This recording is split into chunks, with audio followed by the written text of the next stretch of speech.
Welcome, everyone. This is an international acclaimed singer-songwriter I have in studio. She's a WAPA graduate. Clara Helms gives a spellbinding performance with her pure soprano voice and stunning stage presence. She has recently returned from a 4-city tour as the opening act for Russell Crowe's Indoor Garden Party Tour of the USA in 2024. Clara is currently focusing on original songwriting and in discussions with a well-known Australian film director about co-hosting an innovative and fun podcast. She is multilingual. She's a singer in Italian, Mandarin, French, and German. She has performed her solo headline show, The Voice of an Angel, on tour over 24 countries. That is amazing. Singing Queen of the Night aria to resounding standing ovations.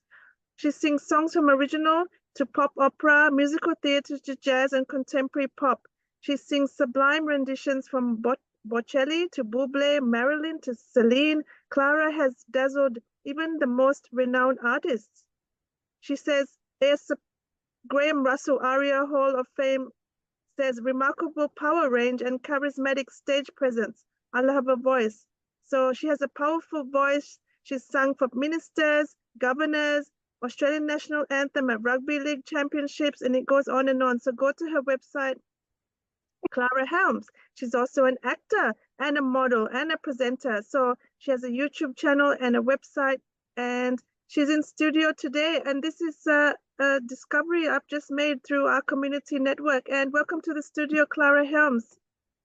Thank you so much for having me. I really appreciate it. I'm a bit blushing after all that intro, though. Yeah, it's astounding who I discover on the Busy Mum show. And you remind me of Kelly Clarkson, your eyes. Oh, thanks. She's got nice big eyes. People always say that I have like Katy Perry eyes or Disney princess eyes. Katy Perry as well. Yes, definitely. So where does this training come from, Clara? Where did you study? So I studied at WAPA and at UWA. So I'm originally from Western Australia, in the hills of Western Australia. And my background actually started out in dance. I did 7 styles of dance, and then I got into acting, speech and drama and elocution. And it wasn't until my teens that I actually discovered singing. And then I went and did a bachelor class. Why was that in the teens? You didn't? My best friend at the time actually asked me to do a duet with her in an Eisteddfod, and we won. And it was sort of that little light bulb moment when, oh, that's kind of fun. Maybe I'll pursue that a little bit more and see where that leads. And it's led to taking me around the world, singing in 6 languages. What did you want to do before you discovered you could perform and sing? Well, I discovered I could sing when I was about 14. So before that, I guess I was just a naive child that either wanted to be what my mother was or I wanted to be a lawyer. But I don't think I could ever drain my heart out at the bar enough to be a lawyer. But there's a practical side of my head. You have a legal family? No, not at all. My mom's a naturopath and my dad's a chiropractor. So very much into, I guess, healthy eating, organic, clean eating. I love cooking. Like one of my other passions is cooking. Today I've been making fresh bread and soaking lentils to make dal. So food is really important for me as well. So I'm quite eclectic. 24 countries. What? Yeah. Your passport must be very used. Where am I used to? Your passport must be very well used. Yeah, I just got a new one this year. Actually, I'm half American, so I had to get both, which is so expensive, getting both American and the Australian one updated. But yeah. So you were born in Australia or America? Australia, but my dad's from Tennessee. They sing a lot there? They do. I mean, my dad doesn't really sing a lot. He would always say that he gave me his voice, in which sense that he doesn't sing at all, but he loves music. He loves Leonard Cohen and the Doors and that kind of stuff, and everything to Roy Orbison and the Beatles and Pavarotti. So we've got really eclectic taste of music in our family, everything from saying grungy rock and through to beautiful soaring ballads and opera. So, and you're an avid humanitarian. As a presenter, you have founded Belief Beyond Bullies. What is that charity? So I have obviously experienced some of that in the past for myself. And when I was back in Australia, in Western Australia, I was doing these talks at schools, trying to raise awareness and self-empowerment for our youth to find ways to positively tackle and empower themselves against bullying. So yeah, it's quite prevalent, and it was a really meaningful experience for me talking with those kids and feeling like I could connect and share my story and give them a glimmer of hope for how I dealt with things. So you're continuing that charity, you use public speaking through the schools? I haven't done as much of it lately, since I moved to Sydney. Sydney is such a big, big wide world, having left Western Australia, and sometimes you just have to do the jobs that, keep you surviving, paying the rent. You are a So beautiful presenter as well on television. You've been on so many channels, so many MC events. What was your favorite so far? Gosh, there are always so many different little projects, and they're usually one days here and there, and they're fleeting. Feature films that you like, or commercials, or presenting, MC? Which one did you? I mean, I worked with lots of people. I mean, the person that told me about your show, Michelle, we actually worked on a short film together.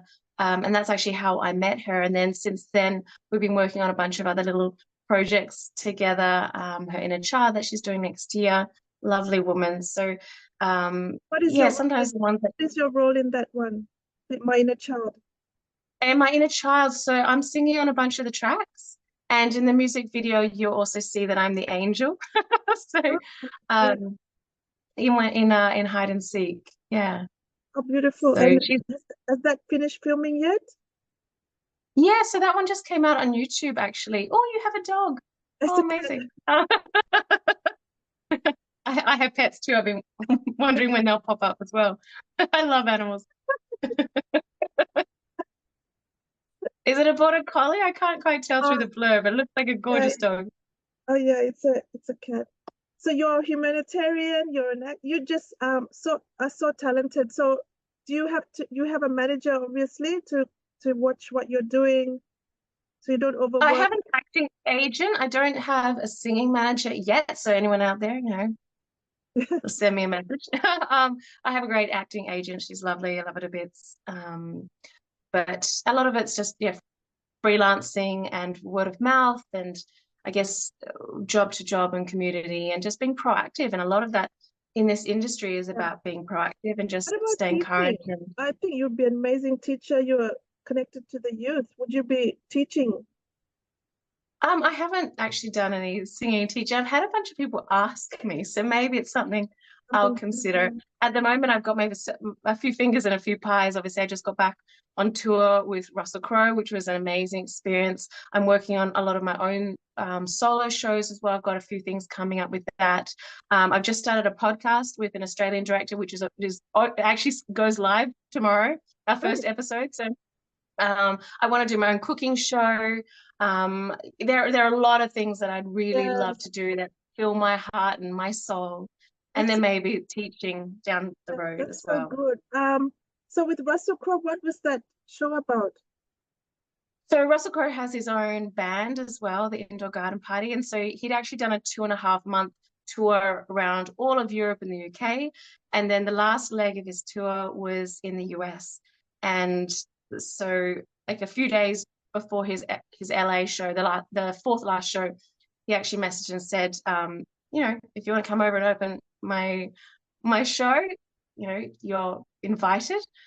And so that was a bit of a wild ride of packing very last minute and getting to LA. And I got to perform in some amazing places. So the Whiskey A Go-Go in LA, which is super iconic for the music scene in LA, where Janis Joplin and the Rolling Stones and those sorts of people have performed. And someone from the venue actually said they don't think anyone who's got a classical background has ever performed in that venue before. So that was really cool. And then we performed in When you go to Oklahoma. that whiskey go-go place, do you write your name in the book or anything that you've been there? No, I didn't write it on the wall. I should have. I don't like graffiti, so I didn't. Amazing. And do you prefer Australia or America or both? I mean, this was my debut performance actually performing in America. I'd recorded in LA before with David Foster's team on my last recording, which was all by myself, a beautiful recording that I did, but I'd never actually performed live. So it was an amazing experience. And American audiences are really loud and they're proud and they have a great sense of humor for music. And if you just engage with them as a performer, they love it and they give you a lot back. So it's really great. But other than those 4 shows, I don't have a huge amount of experience in America, but I would love to get back there. So yeah, America, bring me back. It would be And you must have an fantastic. American accent. Can you do the American accent? I probably can. I'm actually just recovering from having Yeah, laryngitis, so you can probably hear I'm a bit croaky, but so yeah, I won't even bother trying to do yeah. accents at the moment. So you have I done still sound American. like a bit like a man. Have you ever? Oh, you sound beautiful. Have you ever done the American accent in acting? I have, yes. Well, my dad's American, so I find the Southern American is a lot easy for me to sort of slip into because he's from the South. Yeah. And obviously with acting, it's usually a neutral American accent, but it always takes a little bit of concentration to get Yes. into that headspace. So what was it like growing up? Were you growing up in Western Australia? Yeah, I did. I mean, WA is beautiful. It's a gorgeous place to grow up as a child. It's very safe, but it's quite quiet as Yeah. you get into the industry. And so, you know, once you've done the corporate circuit singing for all the major companies in WA twice, you kind of run out. So I think that was the point where I thought, yeah, it's time to leave. And I'd come to Sydney once when I was 17, and I did an opera here and it just felt like home for me. Sydney always felt like a place that just felt right. Kind of like Florence in Italy for me. It had a bit of that feeling. It felt a little bit like home. So I Do you just have eventually any moved. ethnic people in your background to get this love for languages? I mean, my dad's side's got some German and Polish. My mum's got some Scottish and English. So I don't know if that's necessarily ethnic at all. It's definitely a mix. But And I love language. The thing I how love about languages is the fact that you can connect with different people and their culture and show a sign of respect. And so I sing in Chinese and it blows the Chinese it does? mind It because they're would. not expecting Yes. someone that's white like me to Yes. come out and sing in a Mandarin. Beautiful. So how important was the Sydney Language Solution School, and how long was your course there? So I just started actually just before COVID. So I did a one very, very beginner's course. And then I haven't practiced it since then. But whenever I learn a Chinese song, because I have studied phonetics at university, I break everything down into phonetics. And then I work with someone who's Chinese to make sure I'm getting that right pronunciation. So with Mandarin, you actually have all these different tones. And so the word MA, you can actually pronounce it 5 different ways. It can sound everything from mother to horse. So tone and pronunciation is really important in every language.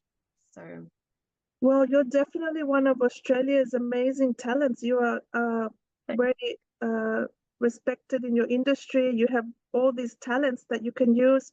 What about news presenting?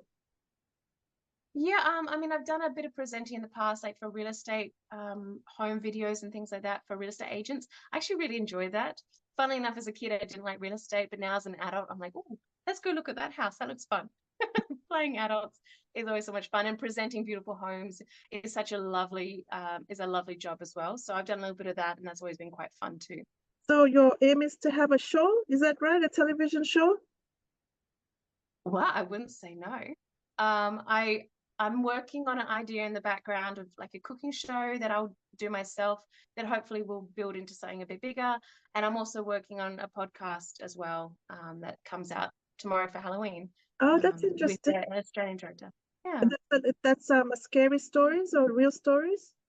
Well, so it's with Chris Sun. He's an Australian director who's really iconic and well known in that horror gore kind of world, which is completely not my wheelhouse. I'm a rom-coms kind of girl. So, so we're like chalk and cheese, which I think works really well for the podcast because we bring the light and shade and the yin and yang, and it's not necessarily about horror or gore, but about fascinating stories. So our first guest is an animal conservationist, kind of like a Crocodile Dundee, and he has horrifying stories of being out in the land with crocodiles. But it's not necessarily like voodoo or anything weird all the time. It's just really Sounds very good, and that comes out cool tomorrow. stories. Coming out tomorrow. Where do we listen? So it'll be on YouTube, and it'll be on Audible podcast platforms as well. Audible. So Are you a voiceover for Audible as well? I'm not yet. I've been doing a few for the podcast. I've been doing like the little ads. Yeah. And I have done a few auditions for some Italian French voiceover jobs, and I love it. I love being able to draw on all my skills and things that I've spent time at university. Good. So how do you center yourself when you're everywhere? You're doing, because you must use all your energy, all these different talents. How do you center and ground yourself? I go into the kitchen and I cook. To be honest, I love cooking, and I find it really relaxes me. And I cook with whatever seasonal, whatever I have in the kitchen, and I just get inspired by what's available. And that creativity really grounds me and makes me relax. And then I love feeding people, so it's a win-win. I think it'll be a great cooking show. You can sing as well. Sing to your ingredients. Yeah, exactly. My cats always sit on the other side of the bench on these little stools that I got for them, and they sit and watch me cook. Like, it's very cute. I think you're heading in that direction. Food is very, and you could be traveling around the world cooking and presenting. Sure. Would that be your dream? I mean, everyone has to eat, and it's amazing how many people I talk to who actually don't know how to cook because it's not their upbringing. And I'm so grateful that my parents taught me how to cook from scratch, and like they would grind the grain to make flour, to make fresh bread every week in our house. And so for me, getting to that grassroots of cooking and the smells just brings food to life for me. And then it's a wonderful experience about to share it with other people. So would you be growing all your ingredients as well? I wish. I'm in an apartment, but yeah, I would love to have a vegetable garden and a little orchard. Yeah. Your dream. And so what are your plans apart from keeping all these wheels going? What else do you hope for? You got charity? I mean, you've done everything. You're a really grounded lady. There's always so much more to do. So what about constantly working on my own solo shows and designing interior design or fashion? What about that? It's funny, actually. I've actually quietly been like designing little fashion things on the side. I started doing that a few years ago, some ideas that I guess embody more my style. But I guess you have to draw a line of what's important right now and what's going to help right now. I think that would detract and take it too much time and energy, and it's not my forte. But I love clothes, I love fashion. I also think we live in a very much a fast fashion kind of world, and there's a lot of waste, which is a pity. And I don't like waste. The same with cooking. I try and use up everything. I try not to be wasteful and be practical and conscious of consumption of things like that. I go to my local organic markets, that I'm not buying all plastics and things like that. So no, I think it's important to be mindful. Design your own dresses because you're on the stage. Everyone's looking at what you're wearing. If you designed your own with sustainable gowns, you would help everyone. I have 2 wardrobes full of dresses, so don't encourage me. Very stunning. And so any travel tips when you're an artist on the go all the time? What's your what 3 things or what key pieces do you need in your luggage? Well, if I'm traveling for a singing job, I always take my vitamin C powder. I usually take apple cider vinegar too, which probably sounds really weird, but you know, when you're traveling a lot and different foods, apple cider vinegar is really good for the gut bacteria and the gut flora to make sure if you're eating something foreign, make sure you don't have any tummy problems. And probably dried ginger because it's great for the throat. It gets the blood circulation, is great for the immune system. So those little 3 things I find really easy to travel with. But yeah, if that's like for like staying healthy while traveling, yeah. So what's the strangest thing that when you went through America's customs, did they ask you? Well, I'm half American, so it was easy for me. You take Vegemite when you're on Tim Tams when you're going on your trip? No. No, I actually don't eat white sugar. I think I've had Tim Tams maybe 2 or 3 times in my life, but I don't eat them. White sugar makes my skin break out, and No, it's not I good. actually make my own raw organic chocolate at home, and I don't have the temptation for Would Tim you be Tams. having a blog where you put your recipes, for example? And yes, like so that's something I'm definitely working on in the background as well. But it takes up a lot of time and it doesn't pay the bills. No, it doesn't. Well, it's so Yeah. exciting. What about your family? You have siblings? Um, yes, I do. Yeah, but they're all much older and back in Western Australia. So Okay. um, Yeah. At Western Australia, do you live on a farm or? we had a little bit of acreage out in the hills. And so I wouldn't call it a farm. We had a few chickens for eggs and Mm. dogs and cats and a veggie garden and a few citrus trees. So fresh food and homegrown food is the best. So take us through your week. How busy is it, your schedule? I think anyone that's in this industry knows that it just ebbs and flows and it's never predictable. So I just got back from Manila a week or so ago where I was singing in Asia. And so that's, 1 week. And then this week I'm working on this podcast. So that goes live this week. So I'm working on sort of the back end and finalizing and helping Chris with tweaking some of those um, aspects of the podcast. And then like next week, I've got some acting jobs where I do these role plays and just, just different things every week. So it's not Mhm. predictable. I try and go to Yeah, the gym a couple of times a week.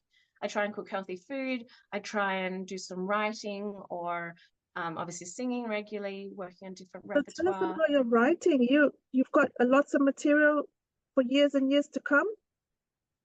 Yeah, well, there are a few different things that I'm really interested in. So obviously the recipe book I'm working on.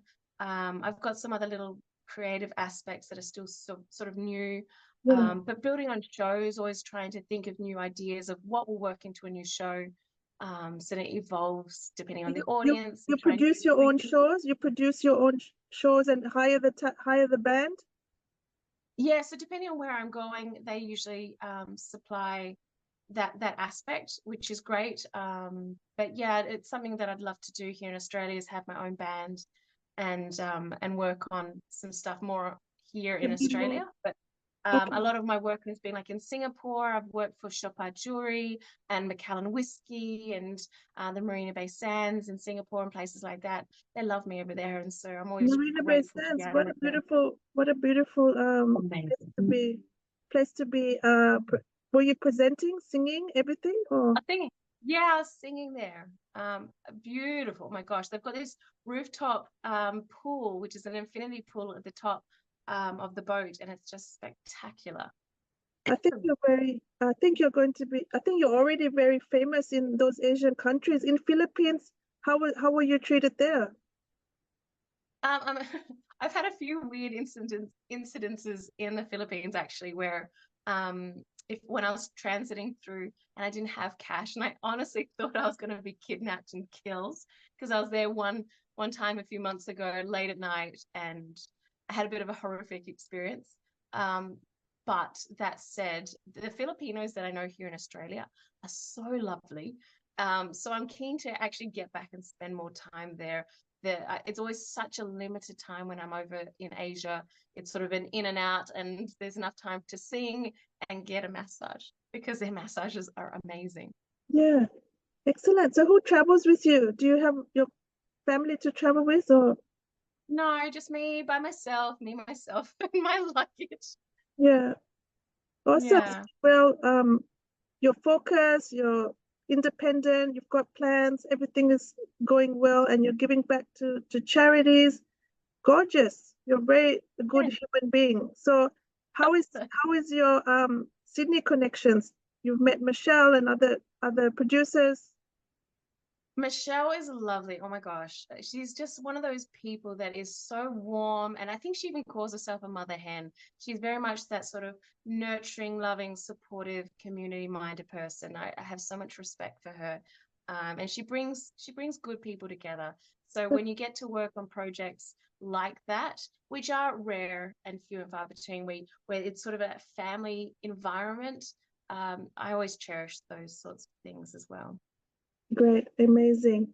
Anything we don't know about you? Anything interesting? Can you do Oh, anything? I paint as well. Oh, Anything artistic. Don't make me play anything with balls like basketball or football. I would be useless. But give me anything artistic. So I'm great at painting. I've always done a lot of art. So I specialize in like watercolor birds and things like that. What else?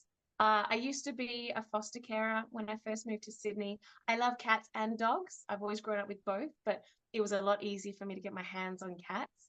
And so I was fostering and looking oh, after a lot of cats because, you know, a lot of animals can be euthanized if they're not able to be either fostered out or put into the vet or up mm, for adoption. And so that was a really rewarding experience as well. I love animals.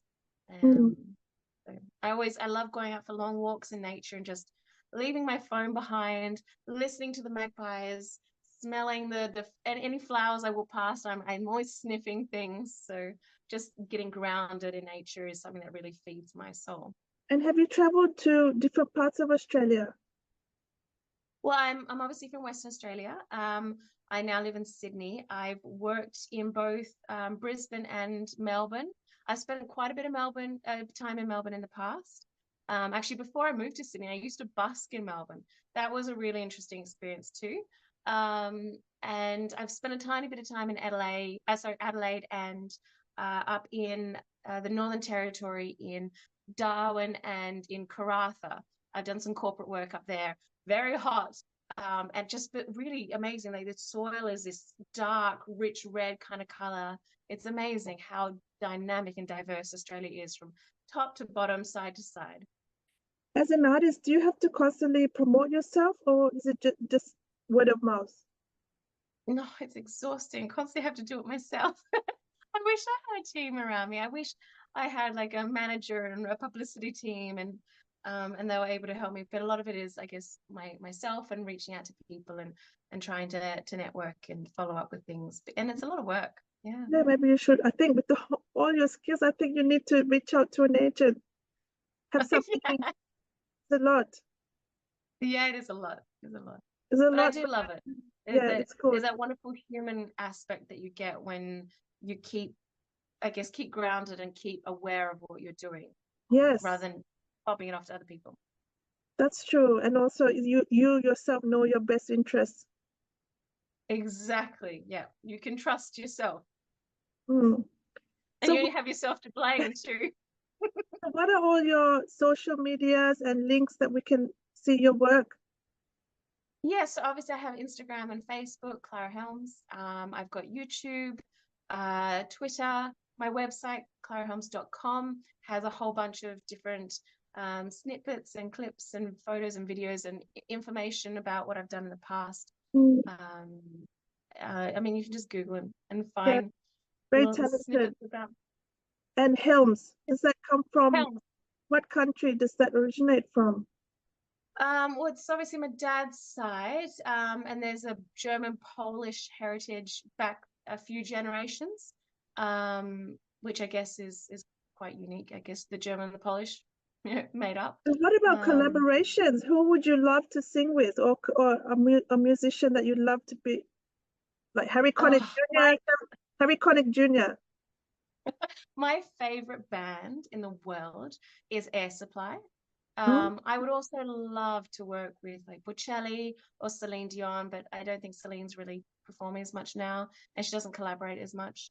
But like Bocelli and Air Supply, Have you reached out Josh to them? Groban. You've reached out. Have you reached out to? Air Supply, I'm good friends with them. They're amazing. I love them to bits. I see every single show I can get to. That's amazing. Well, it's only a matter of time. Yeah. So if you're not famous now, I don't know when you will be because this is how famous do you think you are right now? Because this is Oh, amazing no one knows I work. exist. No one's there are still people that don't know about you. So obviously, Oh, oh, for sure. That's why it's great jumping on on channels like yours, because I am completely aware that a lot of people don't even know I exist. I'm not going to pretend to be famous because I know I'm not. And so it's always an honor to be invited onto a show to share what I do and who I am to a new demographic of people, and hopefully build that foundation to be able to continue to do what I love, because I cannot do it without that audience. I You know, think you are only. I think you would be amazing for the youth of Australia because you have all these skills. One day you would have your own coaching school, because I think the youth of Australia need more, um, you know, mentors like yourself. Oh, thank you. I appreciate that. That would be It's amazing. I that's think that's where a I very see. big compliment.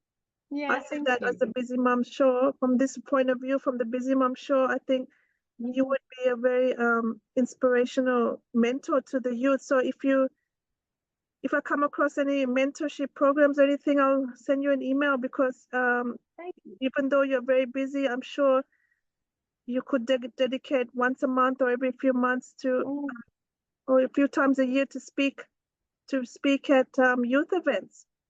absolutely. I mean, it is actually something I would love to get back into, is Yeah, to getting back to that grassroots, because, you know, the hand that rocks the cradle rules the it world. will it And will and inspire so many children in yeah. Australia to know that you started at 14, um, and you just pursued that. Yeah, I think this day and age, people feel like if their kid isn't on TikTok at the age of 3, they're not going to make it. And I find that push to having our youth and our children pushed into the social media and into the spotlight so young, I don't feel as healthy. I'm grateful that I actually had quite a quiet childhood, where I was able to run around in the bush and climb trees and scrape my knees and cover in mud. And I wasn't, you know, on social media, because I was able to find my voice and who I am, and it wasn't influenced by peer pressure and that sort of social media, I guess, power. And I think kids of today definitely don't have that benefit, because you see kids in prams where their parents just hand them the phone to shut them up. And Mhm. I understand, because no one wants a screaming child, but at the same time, you're like, well, what is that kid learning from that phone that they're not learning from their self? Yeah, I think that's a beautiful message to end this interview. Thank You you. you grew up in a different generation, and I think that's the answer to, that's what's making you so Staying creative, grounded. so grounded, Yeah, staying creative. grounded and finding the truth in what's I guess what's true for you, and what's something meaningful, rather than something that's plastic or something that's just computer generated, I suppose. There's so much of that out there that's just stealing the creativity out of the industry, and keeping that grassroots and keeping that passion, and never giving up. Excellent. And we should be following mentors like yourself, really holistic, grounded women who are doing great things, and Thank beautiful art coming out as well. Thank you so much, thank you. My Clara, and pleasure. I stay in really touch with the Busy Mums show. And definitely. our listeners will be following your journey now that we've connected. Thank you so much for having me. I really appreciate it. Bye, Clara. Yeah.